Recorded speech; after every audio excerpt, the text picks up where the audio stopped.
Vamos falar sobre a vida, luta e sacrifício da freira Dorothy Stang, que se tornou símbolo de luta contra a grilagem no Pará.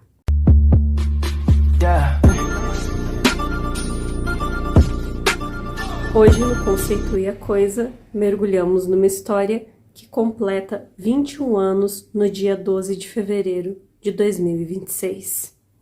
Dorothy cresceu em uma fazenda em Dalton, Ohio, onde ela aprendeu desde muito cedo a cultivar a terra e desenvolveu profundo respeito pelos recursos naturais, lições que ela, mais tarde, aplicaria na Amazônia. Dorothy não nasceu no Brasil, mas escolheu o Brasil como sua causa.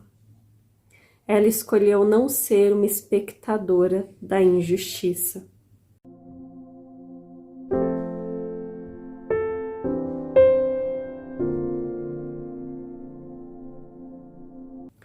Ela foi para Anapu no conflito agrário para implementar o PDS, Projeto de Desenvolvimento Sustentável. Ela queria que o pequeno produtor tivesse autonomia e dignidade, o que batia de frente com o interesse desses grandes grileiros. E de onde vem esse termo grilagem? Essas pessoas pegam esses papéis falsificados, colocam dentro de caixas com grilos para que os excrementos e a ação desses animais acabem deixando esses papéis com aparência mais antiga, mais deteriorada, para que assim pareçam de fato escrituras reais.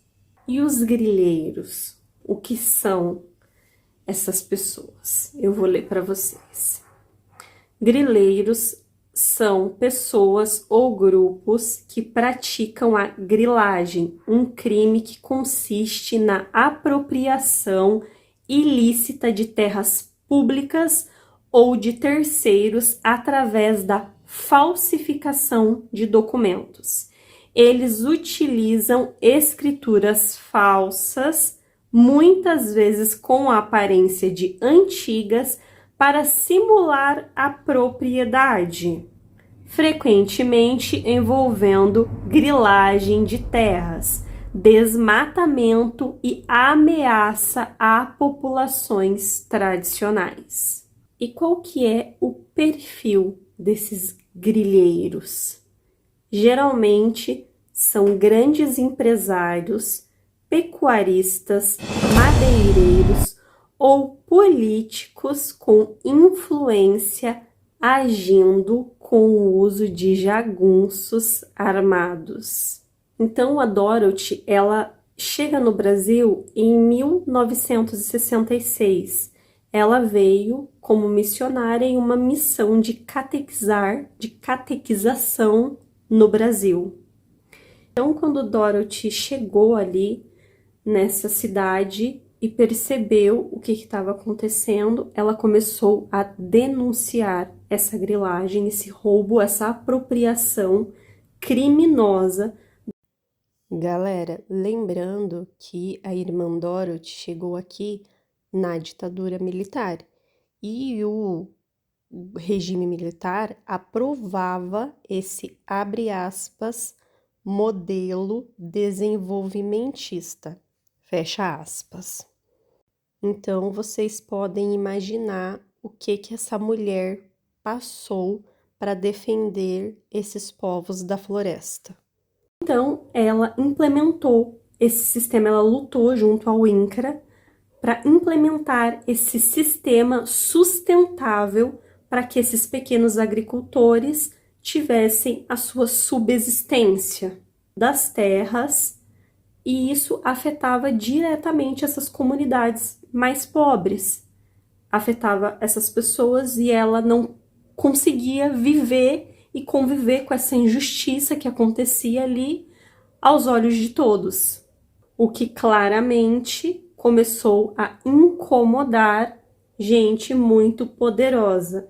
Então, toda a vida dela em Anapu foi vivida de uma forma em que ela se sentia extremamente ameaçada. Ela era coagida constantemente e mesmo assim ela seguiu em frente com a luta, com o propósito dela. Aí, de um lado, nós temos o lucro imediato com a destruição da floresta e com a destruição de qualquer coisa ou qualquer pessoa que fique no caminho destes bandidos. E do outro lado, nós temos a sobrevivência das comunidades tradicionais e a preservação do ecossistema. E a Dorothy era a voz que equilibrava essa balança em favor dos esquecidos. No dia 12 de fevereiro de 2005, às 7h30 da manhã, Dorothy estava caminhando numa estrada de Anapu, indo para uma reunião que ela tinha com agricultores. Então ela foi abordada por 2 pistoleiros que perguntaram para ela se ela estava armada, no que ela tirou uma Bíblia do bolso e leu: Bem-aventurados os que têm fome e sede de justiça, e foi executada, segundo depoimento dos próprios pistoleiros. Os pistoleiros Raifran das Neves e Clodoaldo Carlos Batista foram os braços armados. Raifran, que confessou os disparos, recebeu a maior pena, 27 anos. Hoje, ambos já progrediram de regime e estão fora do sistema fechado. O intermediário Amir Feijoli da Cunha foi quem articulou o crime, condenado a 18 anos, também já está cumprindo em liberdade, em regime aberto. Os mandantes, os fazendeiros Vitalmiro Bastos de Moura e Regivaldo Pereira Galvão, ambos foram condenados a 30 anos de prisão.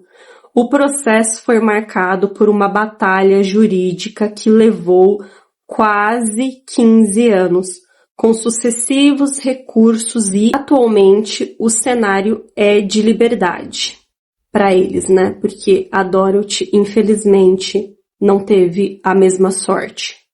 Embora as condenações somem mais de 120 anos de prisão, em 2026, nenhum dos responsáveis pelo assassinato de Dorothy Stang permanece em regime fechado. Entre progressão de regime e prisão domiciliar, os condenados vivem hoje sob as regras do regime aberto. Eles tentaram calar a Dorothy, mas o que não sabiam é que ali, puxando aquele gatilho, a voz dela ecoaria pelo mundo. Ela deixou de ser uma pessoa e se tornou um movimento. 20 anos depois, a floresta ainda lembra o nome dela, mas os conflitos no campo permanecem sangrentos. Dorothy Stang nos ensina o conceito de justiça, que exige coragem e que a memória é uma ferramenta de luta.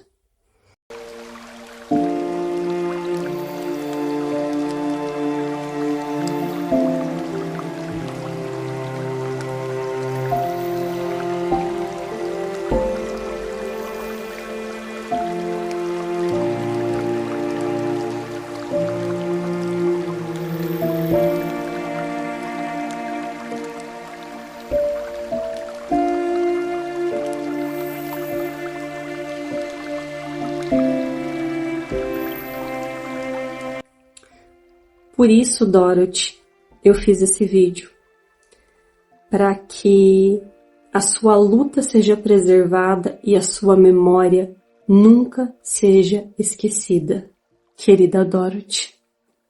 Bem-aventurados os que têm sede e fome de justiça. Dorothy vive e a sua luta reverbera.